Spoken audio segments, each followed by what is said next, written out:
మా నీళ్లు మాకు కావాలి, మా హక్కు మాకు కావాలంటే ప్రాంతీయ విద్వేషాలు రెచ్చగొడతారా అని మాట్లాడుతున్నారు. ఇప్పుడు మేము అడిగింది ఏంది భయ్? మా బతుకుదెరువు, మా ప్రజల బతుకుదెరువు, మా భవిష్యత్తు అని మాట్లాడుతున్నాం.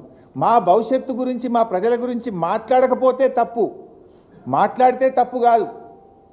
ఎట్లాగూ రేవంత్ రెడ్డి అంటే మాట్లాడాడు, కానీ తెలంగాణ సాధించిన పార్టీగా కేసీఆర్ నాయకత్వంలో పుట్టిన ఈ గులాబీ జెండా తప్పకుండా ప్రశ్నిస్తుంది, తప్పకుండా మాట్లాడుతుంది. బతుకుదెరువు గురించి మాట్లాడితే కూడా ఇది ప్రాంతీయ విద్వేషాలు రెచ్చగొట్టడం అని మాట్లాడొచ్చునా? మరి నేను ఒక విషయం అడుగుతా, లోకేష్ గారు, మీ నాన్నగారు వెనకట బాబ్లీ మీద కొట్లాడిండు, మహారాష్ట్ర మీద. కర్ణాటక ఆల్మట్టి ఎత్తు పెంచుతా అంటే దాన్ని కూడా వ్యతిరేకిస్తూ అనంతపూర్లో పోయి కొట్లాడిండు మీ నాన్నగారు.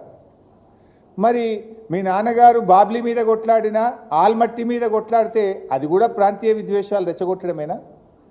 ఆ రోజు మీ నాన్నగారు కొట్లాడింది కూడా ప్రాంతీయ విద్వేషాలు రెచ్చగొట్టడమేనా?